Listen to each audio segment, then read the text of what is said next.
আসসালামু আলাইকুম ওয়া রাহমাতুল্লাহি ওয়া বারাকাতুহু। বিসমিল্লাহির রহমানির রহিম। আবু মুসা রাদিয়াল্লাহু আনহু থেকে বর্ণিত, তিনি বলেন, রাসূলুল্লাহ সাল্লাল্লাহু আলাইহি ওয়াসাল্লাম বলেছেন, আল আশআরীদের নিয়ম হলো, জিহাদে তাদের রসদ ফুরিয়ে এলে বা মদিনা তাদের পরিবার পরিজনের খাবার ফুরিয়ে এলে তারা তাদের নিকট মজুদ অবশিষ্ট খাদ্য সামগ্রী একটি কাপড়ের মধ্যে একত্র করে তারপর একটি পাত্র দ্বারা তা সকলের মধ্যে সমানভাবে বন্টন করে দেয়। জেনে রাখো, এরা আমার এবং আমি তাদের অন্তর্ভুক্ত। বুখারী মুসলিম। বিসমিল্লাহির রহমানির রহিম। সাহল ইবনে সাদ রাদিয়াল্লাহু আনহু থেকে বর্ণিত, তিনি বলেন, রাসূলুল্লাহ সাল্লাল্লাহু আলাইহি ওয়াসাল্লামের নিকট কিছু পানীয় পরিবেশন করা হলে তিনি তা থেকে কিছু পান করলেন। তার ডান দিকে ছিল একজন বালক এবং বাম দিকে ছিল কয়েকজন বৃদ্ধ।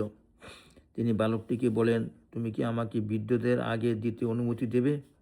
বালকটি বলল, না, আল্লাহর শপথ, হে আল্লাহর রসুল, আপনার নিকট থেকে প্রাপ্ত আমার অংশের উপর কাউকে আমি অগ্রাধিকার দেব না।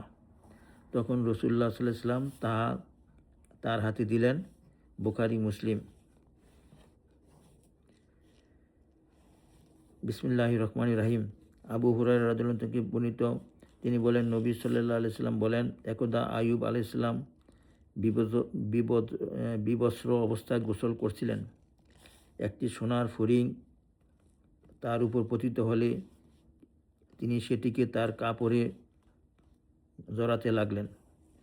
তার মহাসম্মানিত প্রভু তাকে ডেকে বললেন, হে আইয়ুব, আমি কি তোমাকে এসব জিনিস থেকে মুখাপেক্ষীহীন করিনি, যার প্রতি তোমার দৃষ্টি নিবদ্ধ? আইয়ুব আলাইহিস সালাম বললেন, হ্যাঁ, আপনার ইজ্জতের শপথ, কিন্তু আপনার বরকতের প্রতি আমার উপেক্ষা নাই, বরং আকাঙ্ক্ষাই রয়েছে। বুখারী। আল্লাহ আমাদেরকে এই হাদিসসমূহের উপর আমল করার তৌফিক দান করুন।